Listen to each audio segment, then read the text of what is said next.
Namaskar. Welcome to yet another interview as part of our Satyam Deshi interactions.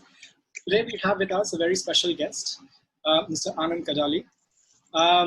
It is a privilege, and we are really happy to have you with us, Anand. Thank you very much for giving an opportunity to share our thoughts about the various social initiatives we are taking up. Anand Kadali is Executive Secretary of Sri Satya Sai Annapurna Trust and Director of Sai Show Nutritions LLP. Anand spent over 15 years in the corporate world before leaving it to pursue his life's passion for community service on a full-time basis. Anand had previously worked in global organizations including Hewlett-Packard, HCL, and Dimension Data in the field of computer networking and security. He is a seasoned speaker, inspiring a large number of volunteers, professionals, and students to plunge into action in community service. He also works closely with government officials in India to promote Annapurna's cause of reaching out to more needy children who come to school hungry. These efforts have resulted in increased retention, student enrollments at schools, rise in academic performance, and improved health profile among rural school children. He holds a bachelor's degree in engineering from Geetham in Visakhapatnam and an MBA from ICFAI University, Hyderabad. Speaking about the program itself, which Anand represents today, Annapurna Breakfast Program for Needy School Children, the Sri Satya Sai Annapurna Trust is a charitable trust headquartered in Mudunhali, Chikkabalupur district of Karnataka, India. As a volunteer-driven organization, the trust, which was set up in November 2015, primarily strives for nutritious, well-balanced breakfast to all school-going children in rural India and disadvantaged sections of the society. It also seeks to enable the holistic development of children by actively engaging with the school authorities and helping them integrate an ethos of academic as well as human excellence. Its flagship activity, Annapurna Breakfast Program, has been conducted by over 600 volunteers, providing free morning nutrition to over 5 lakh school-going children at 6,000 plus schools located across 17 states and 3 union territories. The program has led to an excellent reception in the schools as well as a positive impact in terms of increased attendance, better health, and improved academic performance of the children. Annapurna Trust also distributed relief kits containing monthly groceries to needy families in various states of India recently. So Anand, coming to the questions themselves, pursuing one's dreams and passion is something which is commendable, and especially when it comes to community service and social work. So starting from your own story, what made you switch to from the corporate world to that of social work and activism? Thank you for asking me this question in the first itself. I would like to say that many of us are kind of driven by a certain sort of work to be done for the needy children or the needy people which we come across. But my inspiration has been my guru, Bhagwan Sri Satya Sai Baba. And my parents have actually brought me under the guidance of his teachings. And the very concept of love all, serve all, and help ever, hurt never, considering the many social projects Bhagwan Sri Satya Sai Baba has taken up, that has actually brought in this idea for me also to do something good for the many of the people who need our support. So I am just like anybody else, working for a corporate company. During those 8 years back, I was, as usual, working for a corporate giant and taking care of my family.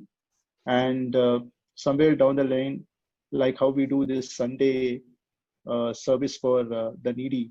So we landed up going to one of the schools on a particular day, which was a function which they have organized. And we went with some chocolates, etc., to that school. It so happened that while we were distributing those chocolates, a couple of the children over there were really anemic, and they could not actually withstand the heat which was there. And many of the teachers told that they come to school with an empty stomach. So here is something where we saw an opportunity for us to do something for the children. And that's how the idea of doing something like a morning breakfast started. Let me be very honest over here. I have seen people doing something as a lunch program. You would see them doing or an evening program for some of the needy people. But doing something in the morning, especially for children, was not heard of. And I'm not too sure if organizations which have done earlier, I appreciate if they're doing it. But in my own knowledge of knowing about the various NGOs working, we haven't seen somebody doing in the morning. So it was very unique for us, and we termed it as a breakfast program in the morning.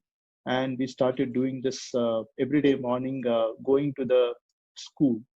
So it all started like that in a very small way. Your question was, what inspired you to do it? It's just that inspiration of looking at the children and their smiles and their expectations that we will come again the next day was the only inspiration for me. So once I go back home, I think about their smiles, and it's good that we have yet another opportunity and grab some of the friends and prepare something for them in the morning and go and distribute. So that's as simple as that. And that's commendable, really, really noble work, commendable. I was wanting to also understand in terms of, you just mentioned that it started off that simple, right? So it was basically that you see certain realities around you, and that is thereafter you wanted to take a step towards addressing them and resolving them. Was that how the entire trust and the idea of this program was conceptualized? Was that primarily how it was, how it came to be?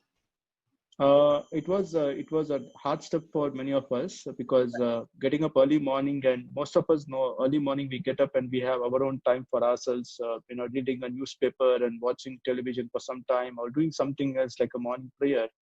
So it was a shift for a few of us. We just thought, okay, let's do this as our own morning habit, and getting up at 6 o'clock, preparing something for the children, and be at the school at 7 o'clock. The school was about 15 kilometers away from where we stay. It's a rural village, and it's near South Bangalore, near Mysore Road. And then when we started, we enjoyed doing this work. We had this roster, and every day a particular menu used to come, and we had a couple of our friends. Some people work for Infosys, some were working for Wipro, some people were working for HP, and I was working for another corporate giant. Like that, each of us took turns. Some of the corporate business entrepreneurs also joined us, and things were going good. From 2012, when we started this program, for about close to 2 years, we focused only doing for one school because we were not too sure, if we can expand this program, considering the lot of other, official professional work which we have.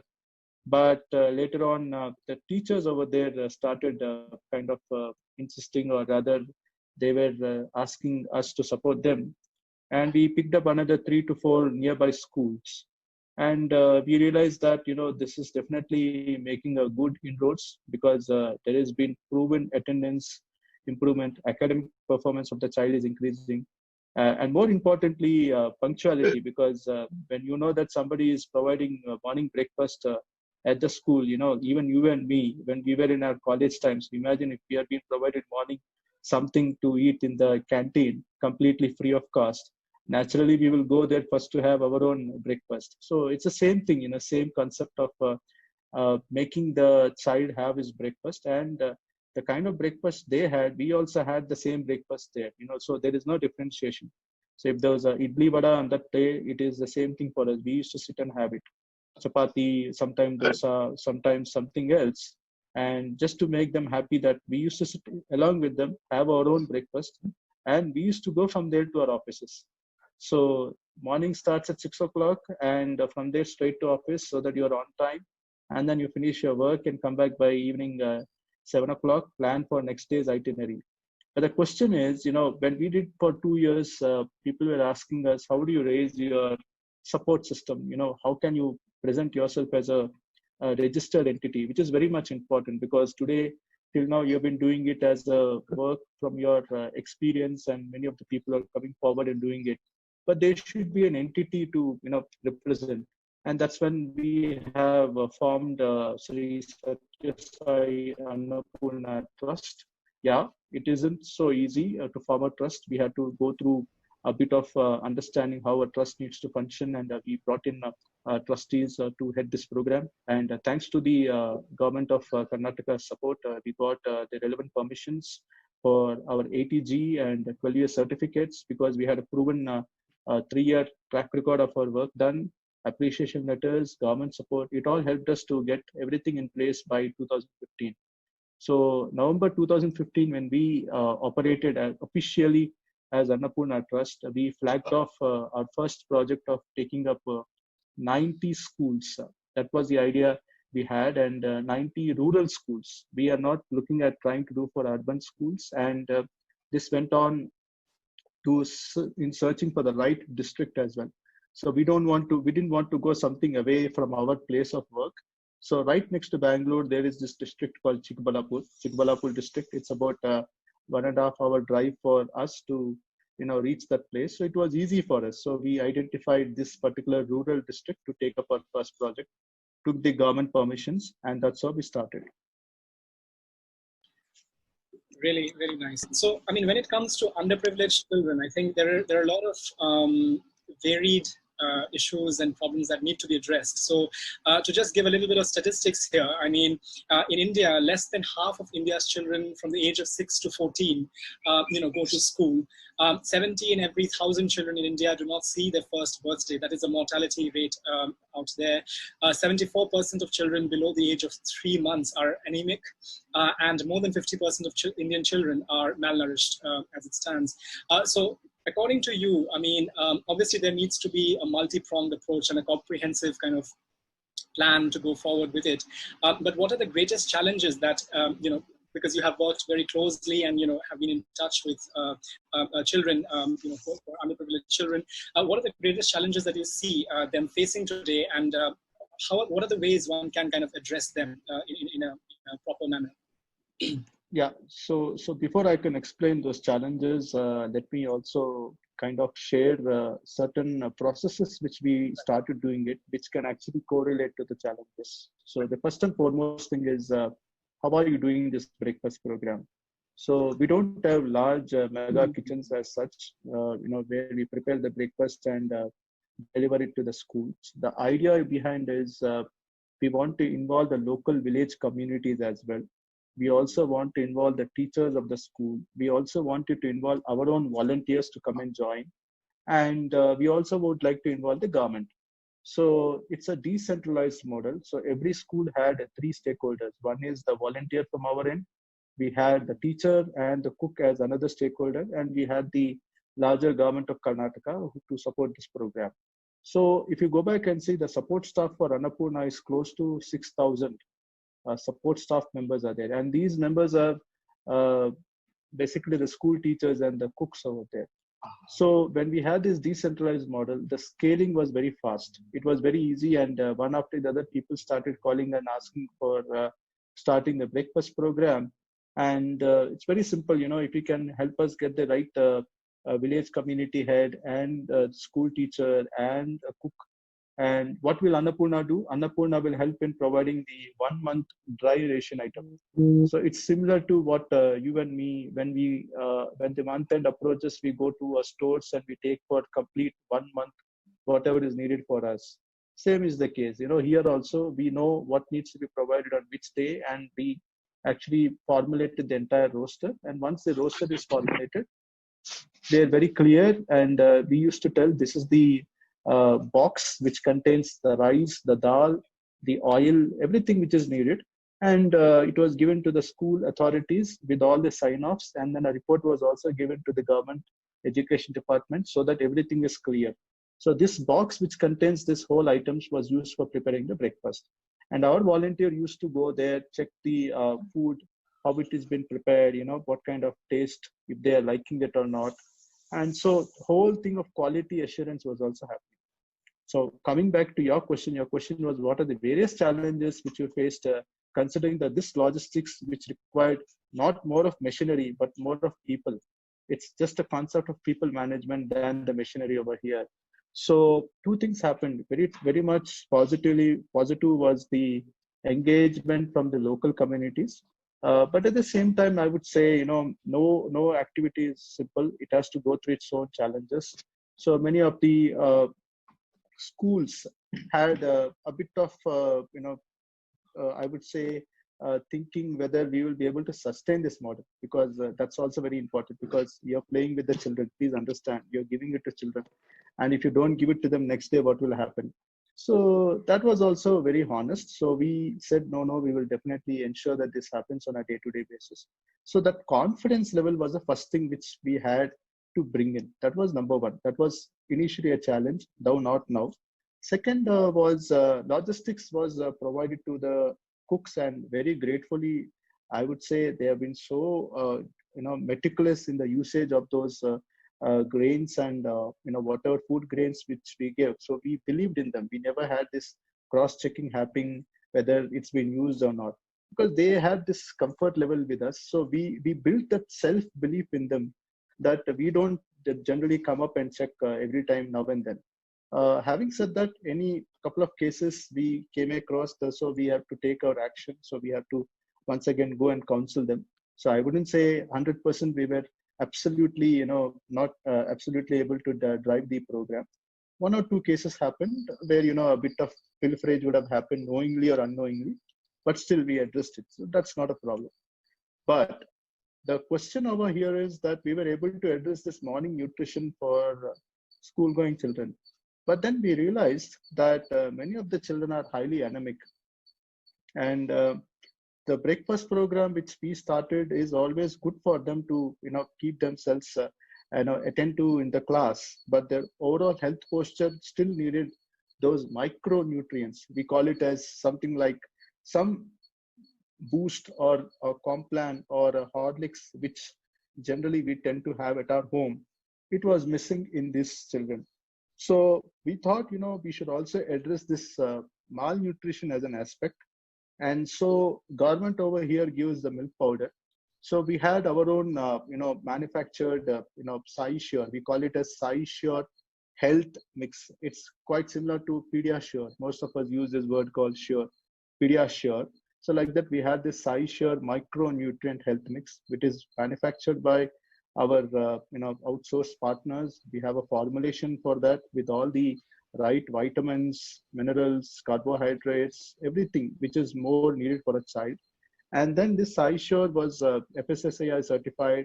We got the permission from the government, and with their permission, we have actually now started giving this health drink to close to 3 lakh children in Karnataka. So in one way, what has happened is we started this program exactly to reduce this anemic conditions of the children. And as rightly told by you, 50% of the population, which is completely under malnourished state, we were trying to address it.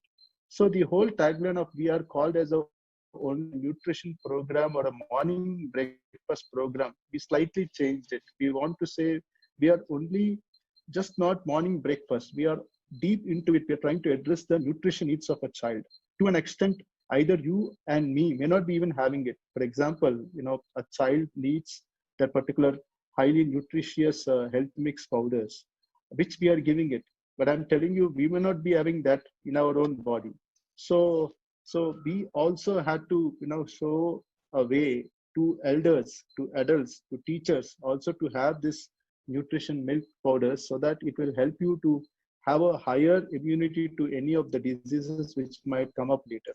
So this answers your question, I believe, because today at this point of time in the current COVID state, we are just not doing it for school-going children. We have started a program with the severely acute malnourished, we call it as SAM, and moderately acute malnourished, we call it as MAM. For both the categories of children, now we are supplying this SciSure health mix. Government is providing a milk powder, and we are providing the SciSure health mix. Together, we are trying to address the malnutrition state here in Karnataka. Right, and very interesting, views on that. And it's such a multifaceted kind of, problem and a situation essentially when it comes to addressing the concerns and interests of these children. when it comes to nutrition and nourishment for these children, obviously it also helps with development of faculties. It helps in increased attendance, as we were discussing, and better academic performances as well. So what are your thoughts on the associated positive impact of this work, not only in education, but also in things like social empowerment and, even obviously employment as well, eventually? I mean, how does this orient them in a manner which is not just a benefit in terms of getting the food that they get and the nutrition they get thereof, but also the other associated positive impacts that come from that?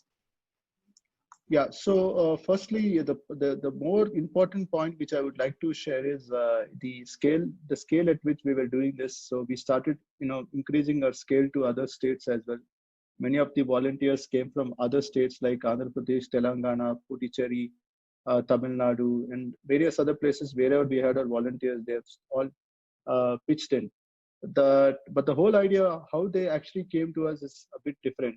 They used to come and ask. Many of our volunteers come up and say that I know Annapurna is doing this morning nutrition program, but here is a different requirement. There is a water need for one of the schools in the place where I hail from. This person hails from Andhra Pradesh, and he is working for a corporate company. And I understand he was kind of looking at one of the nearby school, and he observed they don't have proper drinking water. So they approached us and said, can you do something for the children? So the entry to that school happened through providing a simple water purifier. It's just about 15,000 rupees, a nice, 50 liter per hour machinery set up in the school. And you should see that volunteer was so excited, that Annapurna immediately responded. Even today, if you go and see our website, it has a help chat wherein you can type in your challenge or your whatever challenge you see in a particular school, and we respond back to that challenge. So that's how the water need came up, and through water need we address the breakfast need for them.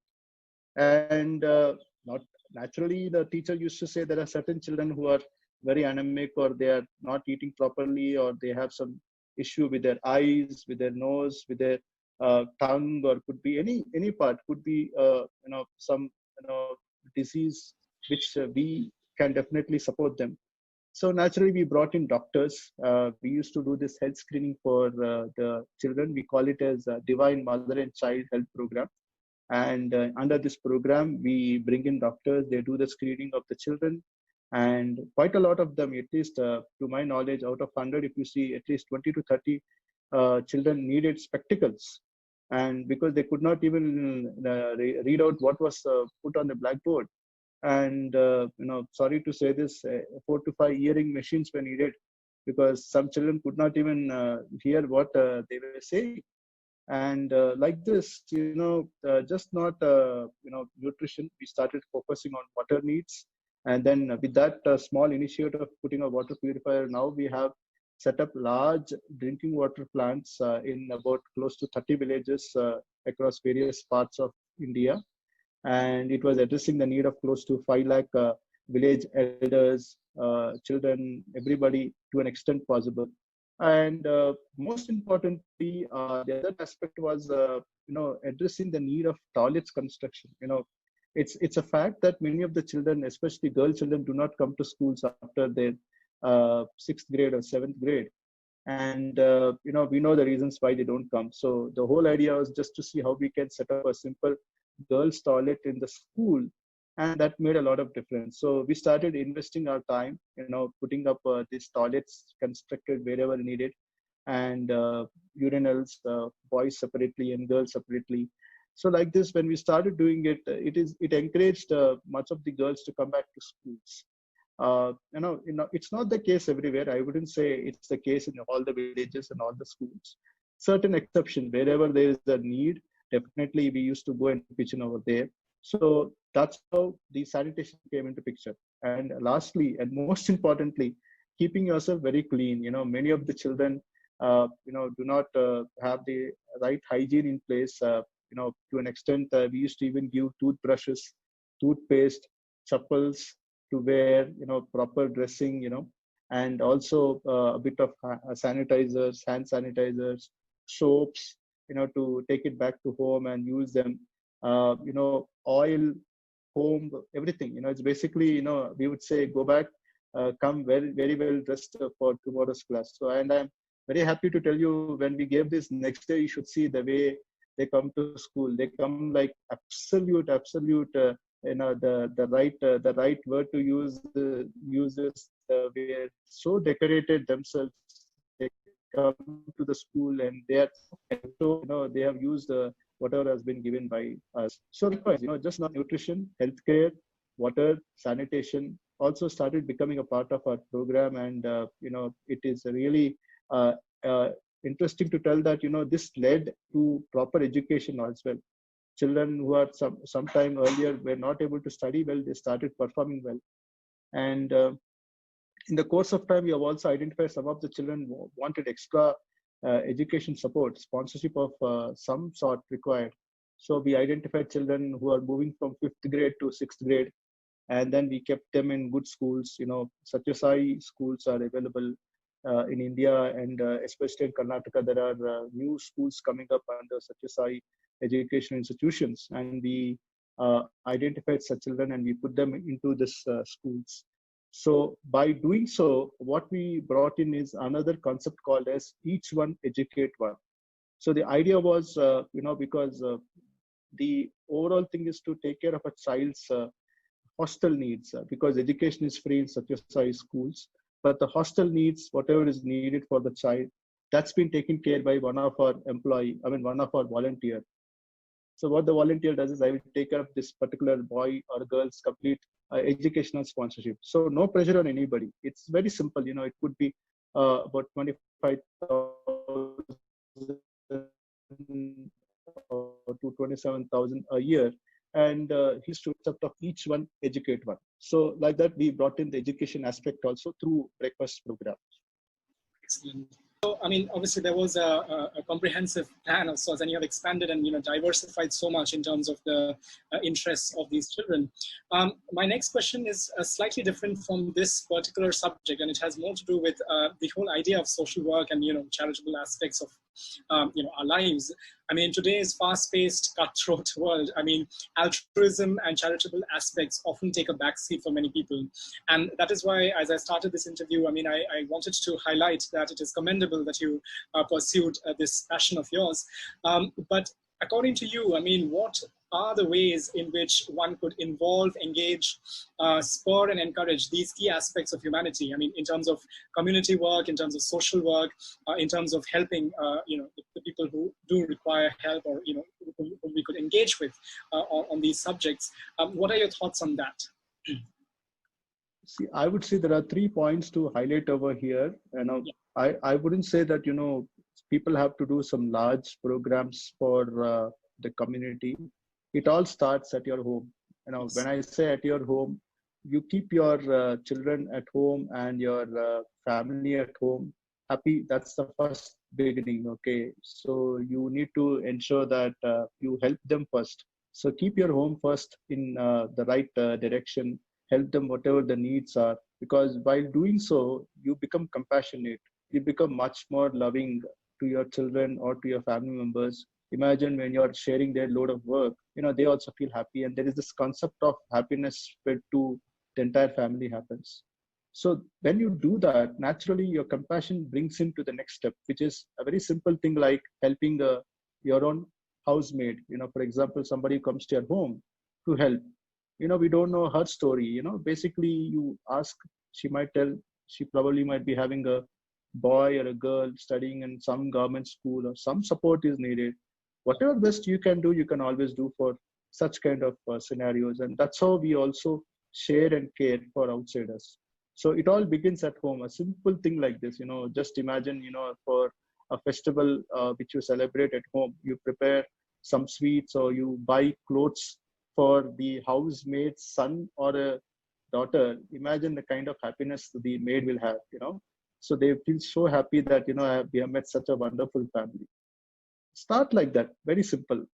And then, if you feel that, yes, definitely this is really helping me make a better individual out of me, I can spend much time going out and doing something.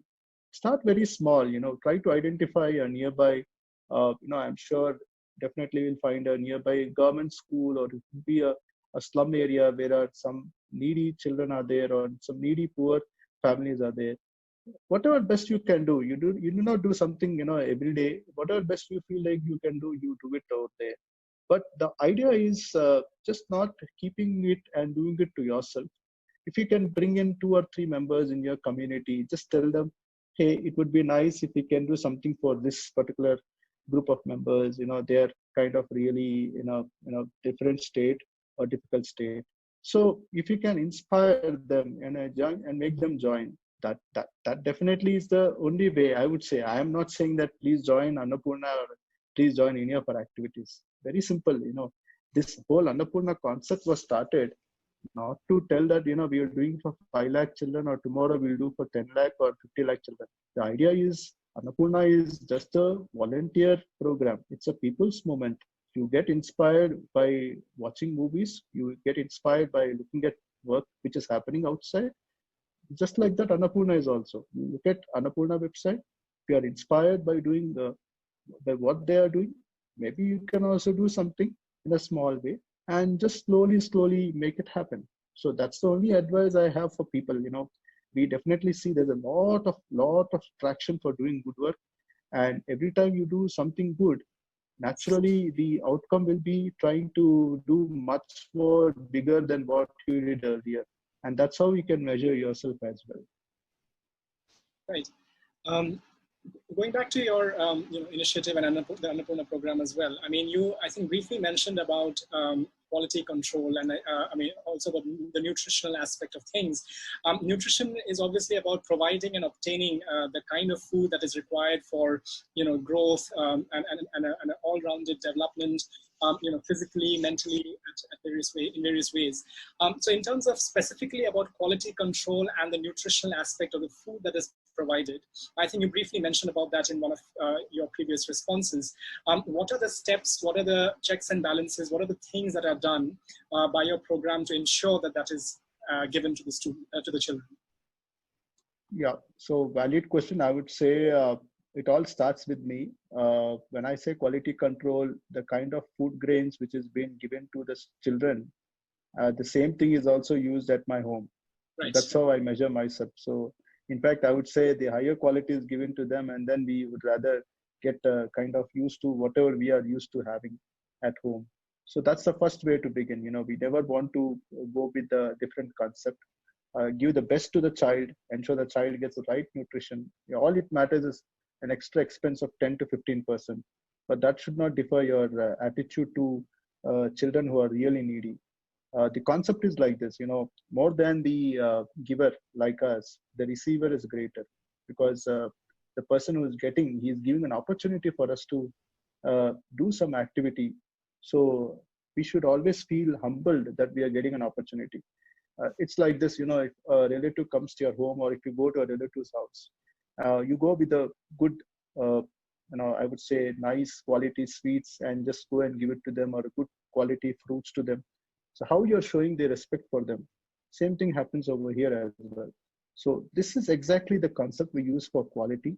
When we give the right quantity and the right relevant food materials, we definitely ensure we give high quality food grains to them. But more important is checks and balances, because once you give it, naturally you need to ensure that the school maintains a register, and if I'm giving for that particular school about 100 kgs of rice which is needed for a particular time, so they maintain a register, and they will tell us on this particular day we use 2.5 kgs or 3 kgs. The register is maintained just like any midday meal program which is happening in their schools. The same formula is applied for breakfast also.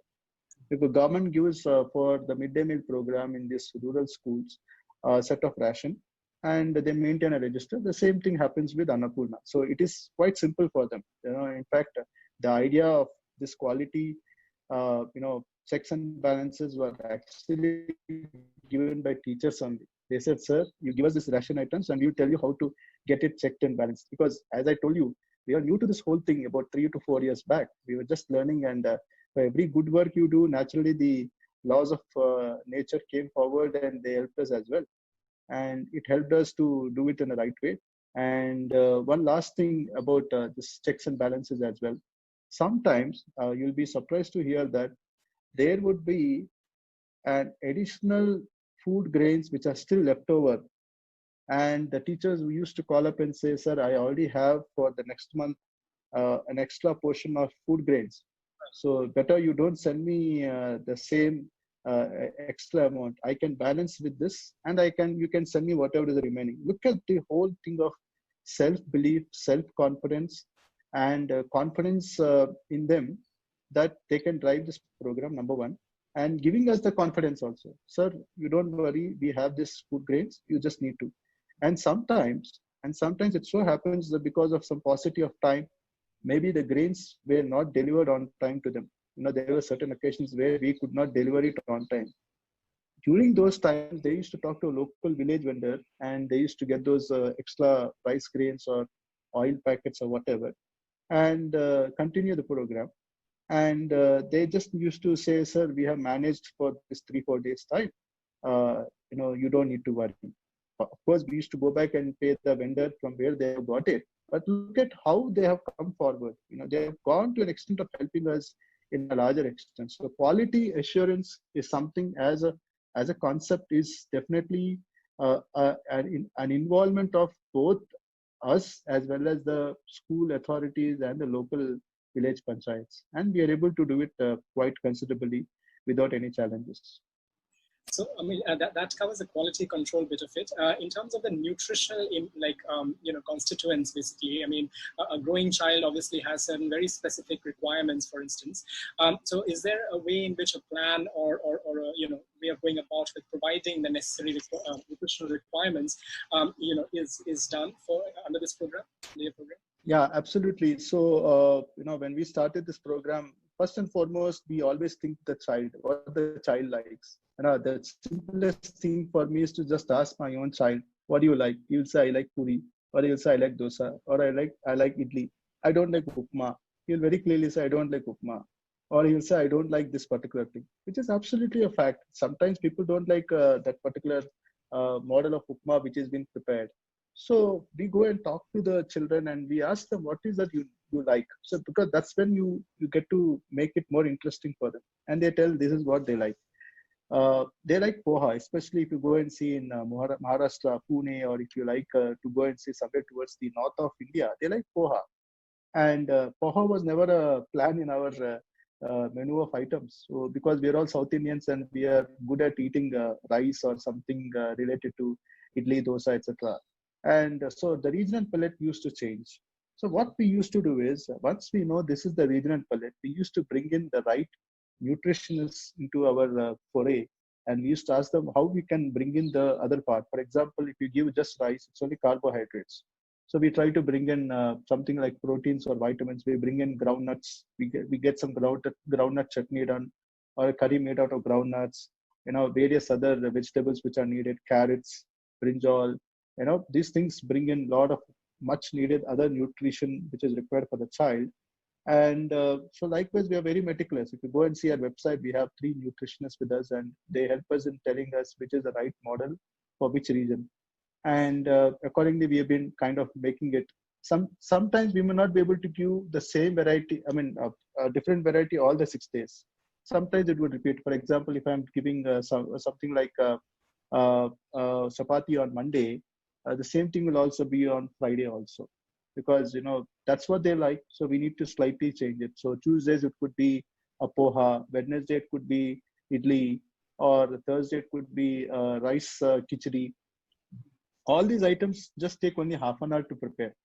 In fact, the chapati story is even more different. Chapatis are actually prepared by the village community itself. So we give them the flour, rice, we give the flour, the wheat flour to them.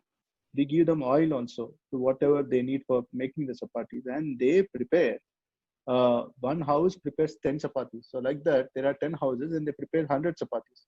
100 chapatis go and get delivered at the school. Morning, fresh, 8 o'clock, hot chapatis are available. So what's the need of even talking about logistics? The whole thing is taken care by the village community itself. Look at it, how they're able to come with new, unique ideas. In my home itself, many of my people who stay over here, the neighbors come forward and they give 10 chapatis on a particular Thursday. We have this model of getting chapatis from the flat. and 10 chapatis from each of the flat members, and we have 100 chapatis, and we go to the school and distribute. And you don't believe, the only thing which they like with chapati is jam. They like sugar. Look at, leave aside all the chutneys or whatever. And same is the case with our children, right? I know jam is not, too much of sugar is not good for the health. I wouldn't say that. But children are children, they would say, can we get some jam? So we go buy one jam from the local kirana stores and give it to them, and they apply jam. They relish eating it. And that's it. Your day is done. You go to your office with all the happiness which they gave to you. So it's a blessing in disguise for us. You don't need to go and pray to God at your home. Feeding these children in the schools is enough for you. Now your prayer is done. You can go, and their blessings are there all through the day, and you can make yourself happy all through the day. So I think it's so satisfying. I'm sure it's really something which provides happiness and a real sense of satisfaction there. I think you raised a very important point about making the community self-reliant and feeding back into itself, especially when it comes to take care of the underprivileged, let's say, in a locality. And community action is very key. I mean, I have previously worked with certain organizations which have looked at, for instance, linking schools, in the urban and the rural areas. In your case, obviously, it's much more localized in some ways. I was just wondering, I mean, in terms of bringing that community action through and involving all the people who are, who could be involved, be it in the locality or beyond, that obviously involves a lot of awareness building, a lot of kind of engagement as well. So in terms of the specific actions that Annapurna Trust has been doing on that front, I mean, because here it almost seems it's very spontaneous, right? The villagers you mentioned in your previous response. What are the things that are done by the trust to kind of get them into the family, into the fold, involve them and make them care for the people in their localities? See, firstly, you need to understand, especially to the village community, the simple mantra. See, I'm coming from 15 kilometers away or 10 kilometers away to your village. Right. And then I'm here to support your own children. I'm not even supporting any other children. And your own children who are studying in a school which is in your village. So all I would rather do is get something, probably like chocolates or something for the children, which is what we were doing earlier. Just get some chocolates, give it to them and go back. No, I'm not here for that. I'm saying we would like to give them everyday chapati, or we would like to give them everyday some rice item, So yeah, this is where you were asking me a question about how are you empowering the women. So in a village, we have two to three women, and they come forward and say, sir, I can do it on a monthly basis. And we would say, definitely, why not? If you can help us cook the breakfast for the children, and we'll provide you the monthly salary, and here is a 1 month ration item. We take the consent from the teacher, we take the consent of the government officials, we tell that this is the cook which has been appointed. Of course, we will go with the government nominated cooks which are there for the midday meals. But at times we also take up support from other cooks or other people. And that's a kind of a livelihood for them. So when you do it for the children, when you do it for their own children, there is no other inspiration for them.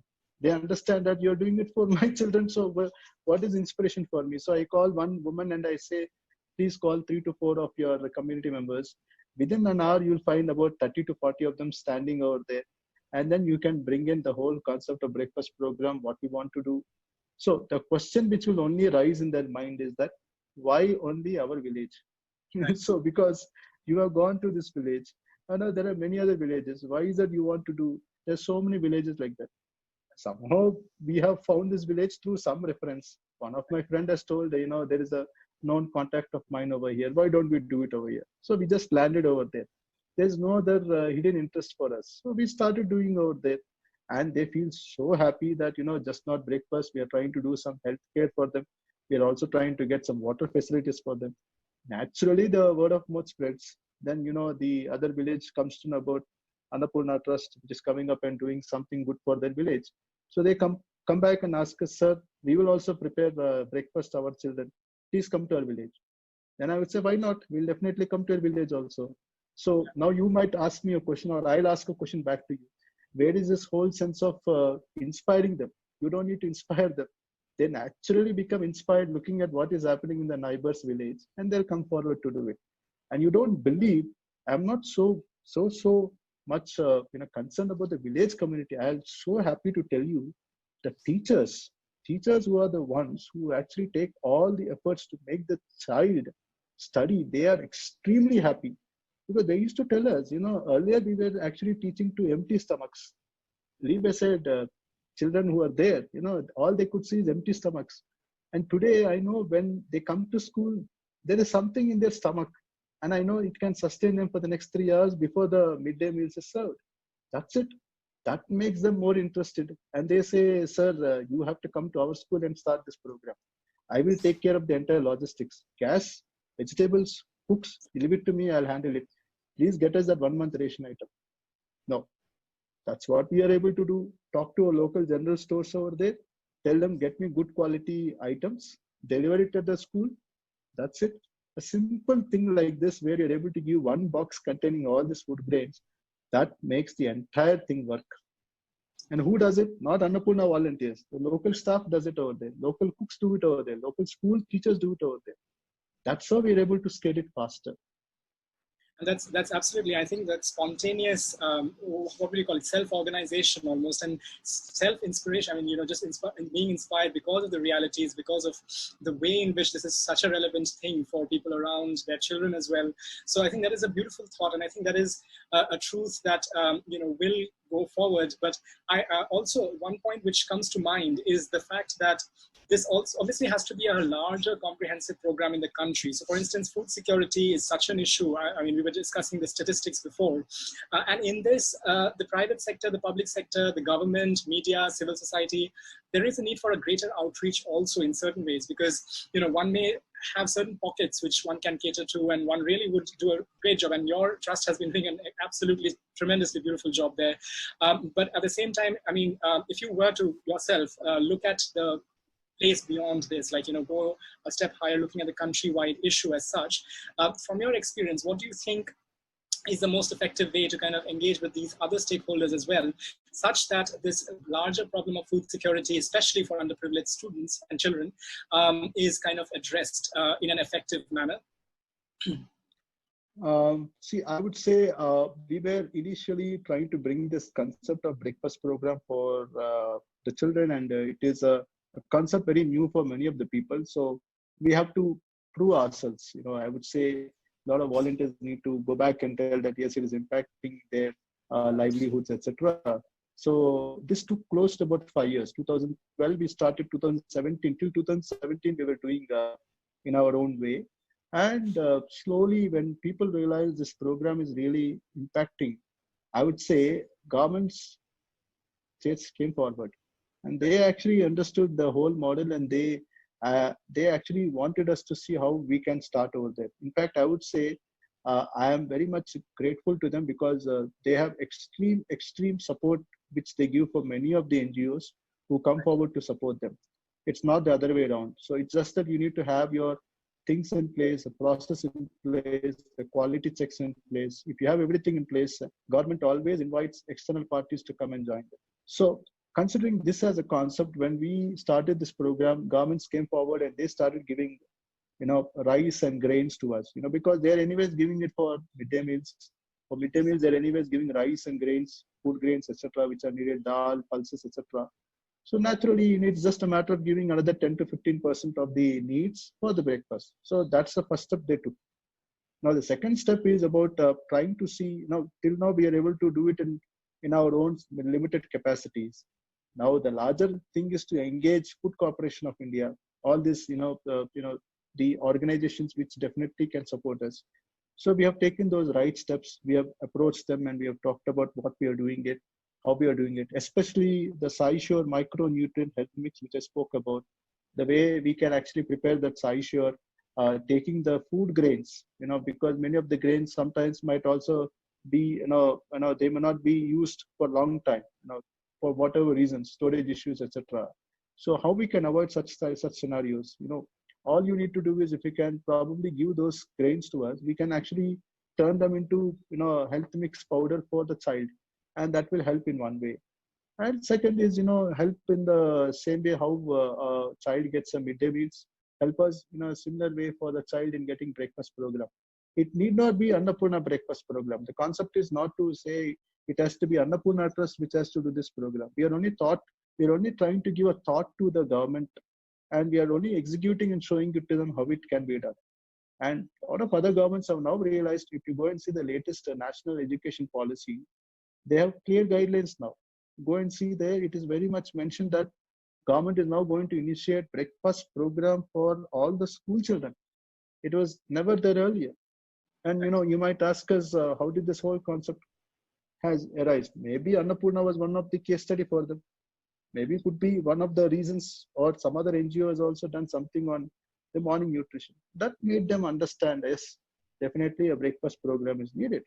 So this whole concept of trying to bring in all stakeholders over here, like government, volunteers of Annapurna, local communities, is very much needed for any program to succeed. And it can even apply to somewhere where government's large initiatives under the food corporations happen. This is a must and need. You need to have that right support, right people to also drive the program, and we are here to do that for them. Right. So with regards to the COVID situation at the moment, I mean, there are obviously very unique challenges you may be facing logistically and in terms of the organization.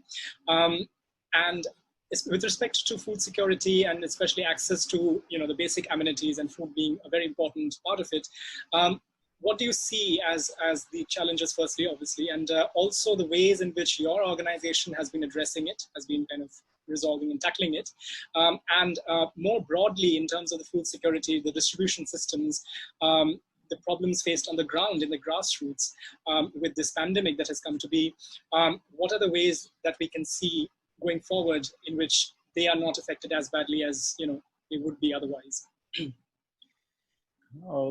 Valid question, considering the right situation we are right now at the situation we are at. See, one thing which we actually have as our story is that we have reached to many of these village communities, and a lot of these people who are kind of lost their livelihood, and the children actually go to the schools. Now schools are also not functioning. So the good thing which we have to share is that even though the schools are not functioning, we were still able to provide to an extent possible the 1 month ration which is required for the family itself. Earlier we were trying to address the child.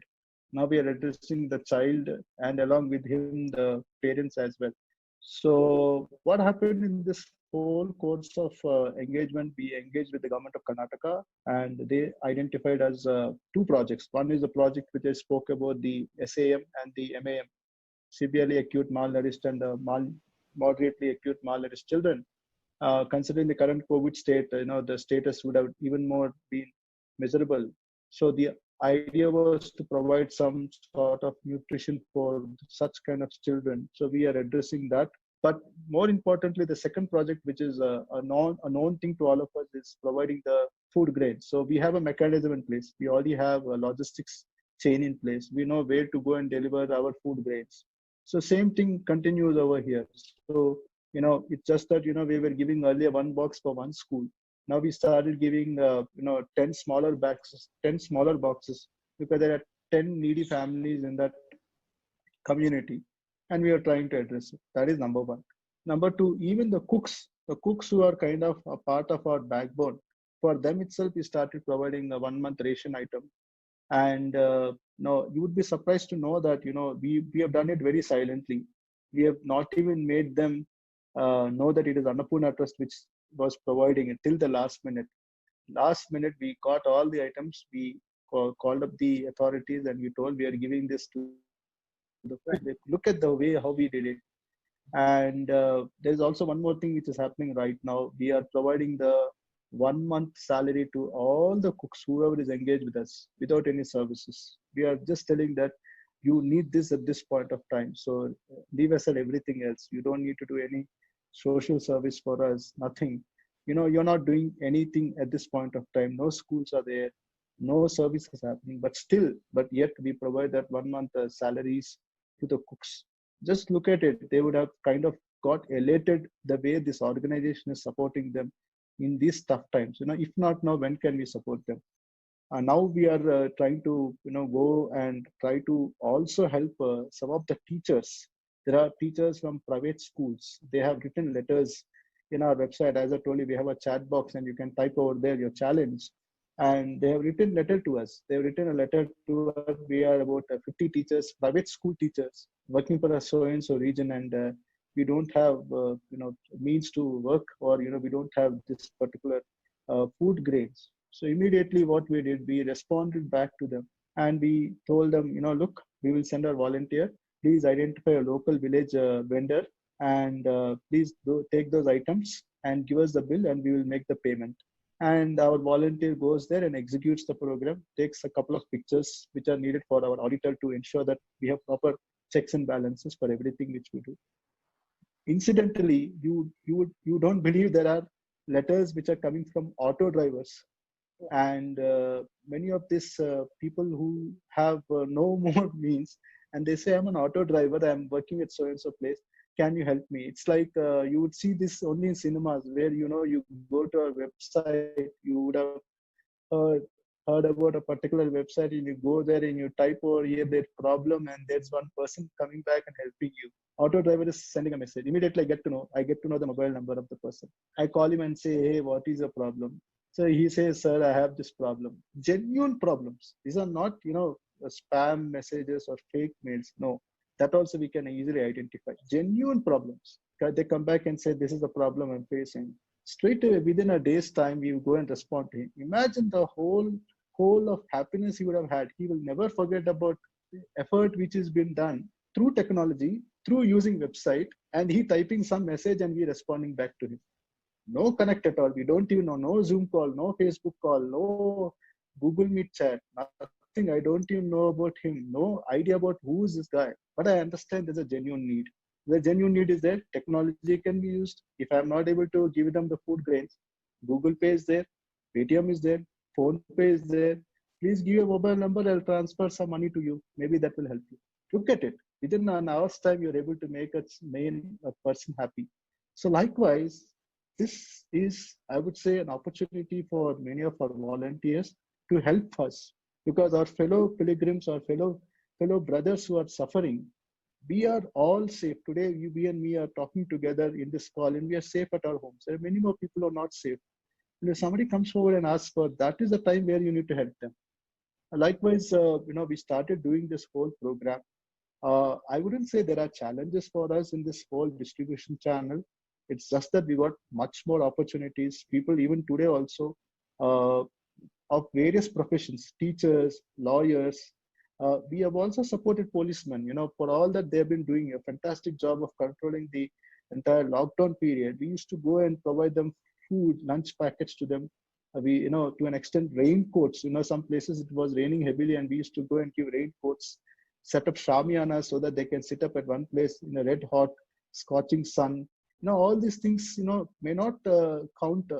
But if you see at a personal level, the policeman would be so happy that somebody is there to take care of us with the kind of work they're doing. So everyone, any profession, policeman, lawyers, teachers, all these people, slowly, we are able to kind of give the support needed.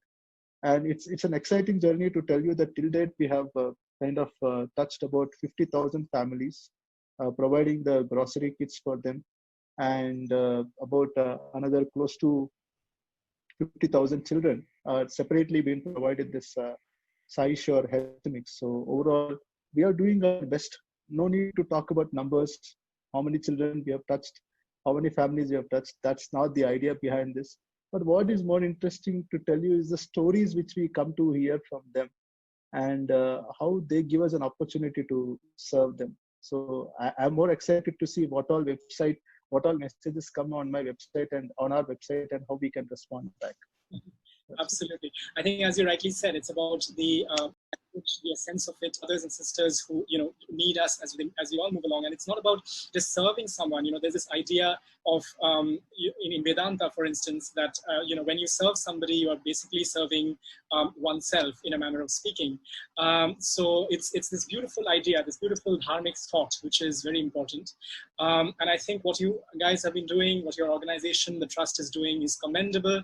I think it's really refreshing and even soul nourishing in some ways to see the levels and ways in which you have touched lives. I mean, again, it's not about the numbers, it's about the quality, even if one person's life is touched, essentially, even that is something which is very important. I'm really thankful that you came to our interview today, Anand. You accepted our invitation. I think we learned a lot about realities on the ground, and I think food security is a very important point, especially when it comes to underprivileged children and students in India. And we also discussed a few suggestions and policy directions that can be taken to address this at the local level, as well as at the government, and independently by the civil society as well. So thanks a lot for joining us today, Anand. It was a real pleasure to have you on this channel. Thank you, and I appreciate all the kind messages which I've been getting since last 3 weeks to help to have this call. Apologies, I could not give some time earlier, but good that it has happened today. Thank you very much. And thanks to Ria, thanks to Anand Chaudhary, who was also there in this call, who helped me get this connected. And we had a nice talk with Mrityunjay. And we look forward, please visit our website. If you have anything to talk about it, you can always comment or you can share. And let's try to do something good for our children, and also anybody whomsoever you feel like, please reach out to us. You need any requirements from our side, please reach out to us and we will definitely do it for you. Absolutely. Absolutely. Thanks a lot. Thank you. Thanks.